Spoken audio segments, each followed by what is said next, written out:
Hi எல்லாருக்கும் வணக்கம் and welcome to Aarthi's kitchen. இன்னைக்கு நம்ம வீடியோல என்ன பார்க்க போறோம்னு பாத்தீங்கன்னா ஆலு பராத்தா எப்படி செய்யறது அப்படின்னு சொல்லிட்டு தான் வீடியோல பார்க்க போறோம். இன்னைக்கு ஒரு 4 ஆலு பராத்தா செய்யறதுக்கு நான் ஒரு 2 கப் அளவுக்கு கோதுமை மாவு எடுத்து அதுல லைட்டா உப்பு சேர்த்து கொஞ்சமா பால் சேர்த்து நல்லா சப்பாத்தி மாவு அளவுக்கு பிசைஞ்சு வச்சிருக்கேன். தண்ணி கூட சேர்த்து நல்லா பிசைஞ்சு மூடி வச்சிருங்க.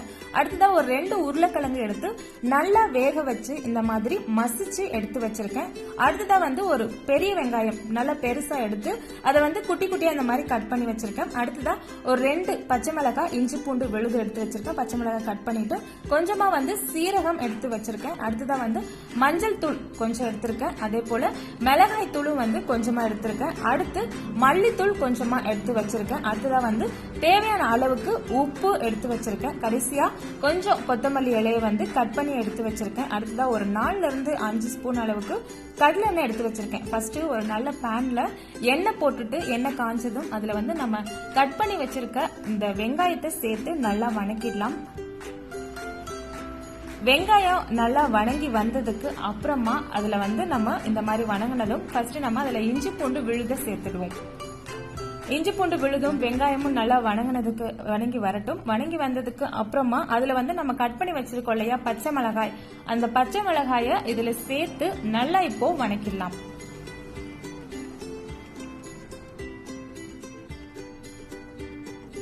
வெங்காயம் அதே போல இஞ்சி பூண்டு விழுது இந்த பச்சை மிளகாய் எல்லாமே சேர்ந்து நல்லா வணங்கி வந்திருக்கு. இந்த மாதிரி நல்லா வணங்கி வந்ததுக்கு அப்புறமா இதுல என்ன பண்ணலாம் அப்படின்னா லைட்டா கொஞ்சமா என்ன சேர்த்தணும் அப்படின்னா நம்ம எடுத்து வச்சிருக்கோம் இல்லையா சீரகம், அதை இதுல லைட்டா கொஞ்சமா சீரகம் சேர்த்துடலாம்.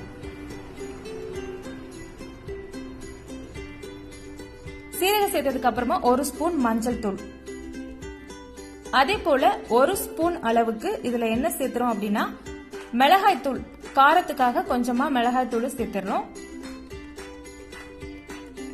மிளகாய் தூள் சேர்த்ததுக்கு அப்புறமா கொஞ்சமா இதுல மல்லித்தூள் சேர்த்து இதை எல்லாமே நல்லா வணக்க போறோம். இந்த மாதிரி வணங்கி வரட்டும். இந்த மாதிரி வணங்கி வந்ததுக்கு அப்புறமா இதுல என்ன சேர்த்த போறோம் அப்படின்னா நம்ம மசிச்சு வச்சிருக்க இந்த உருளைக்கிழங்க இதுல சேர்த்த போறோம். இந்த மாதிரி நல்லா வந்துருச்சு. உருளைக்கிழங்க நல்லா மிக்ஸ் பண்ணிட்டு லைட்டா உப்பு சேர்த்து நமக்கு தேவையான அளவுக்கு, ரொம்ப அதிகமா உப்பு சேர்த்துறாதீங்க, லைட்டா உப்பு சேர்த்து இந்த மாதிரி மிக்ஸ் பண்ணிட்டு கடைசியா அதுல நம்ம கட் பண்ணி வச்சிருக்கோம் இல்லையா மல்லி இலை, அந்த மல்லி இலையை சேர்த்து நல்லா மிக்ஸ் பண்ணிடுங்க. அவ்வளவுதான், இந்த மசாலா ரெடி ஆயிடுச்சு. ஆலு பராத்தாவுக்கு தேவையான மசாலாவை நம்ம ரெடி பண்ணிட்டோம். அவ்வளவுதான், மசாலா ரெடி ஆயிடுச்சு. இப்ப பாருங்க இந்த மாதிரி நம்ம நல்லா எல்லாமே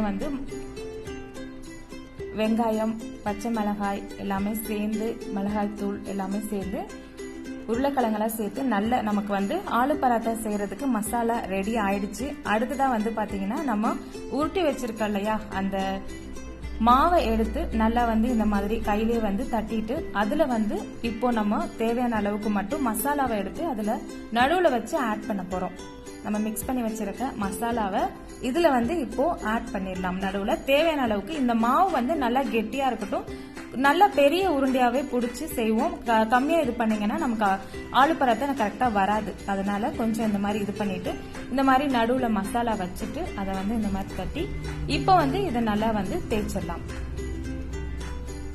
லைட்டா எண்ணெய் வேணும்னா எண்ணெய் சேர்த்து எண்ணெய் தடவி தேய்ச்சிக்கலாம். அப்படி இல்லைன்னா கோதுமை மாவே லைட்டா மேல தேய்ச்சி இந்த மாதிரி தேய்ச்சி எடுத்துடலாம். அவ்வளவுதான், உள்ள நம்ம மசாலா வச்சாச்சு. மாவை நல்லா இந்த மாதிரி சுத்தி தேய்ச்சி எடுத்துடுவோம்.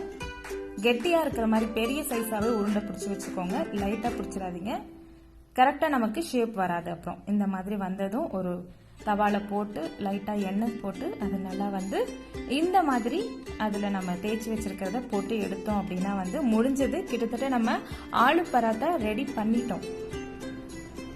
அவ்வளவுதாங்க, இந்த மாதிரி ரெடி பண்ணிருங்க. தேவையான அளவுக்கு எண்ணெய் போட்டுக்கலாம், அப்படி இல்லைன்னா நெய் கூட சேர்த்துக்கலாம். நெய் சேர்த்துக்கிட்டா நல்லா நமக்கு வாசனை கிடைக்கும், நல்லாவும் இருக்கும்.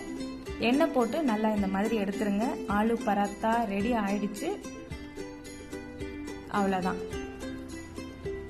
இந்த மாதிரி 2 சைடும் வேக வச்சு எடுத்துட்டா முடிஞ்சது. ஆலு பராத்தா ரெடி. அவ்வளவுதான். இதுக்கு நம்ம பச்சடி அதாவது ரைத்தா கூட வச்சு சாப்பிட்டுக்கலாம், இல்ல அப்படியே கூட சாப்பிடலாம். இந்த ஆலு பராத்தா நல்லா இருக்கும். கண்டிப்பா உங்க வீட்டுல ட்ரை பண்ணி பாருங்க. மறக்காம கமெண்ட் பண்ணுங்க. தேங்க்ஸ் ஃபார் வாட்சிங்.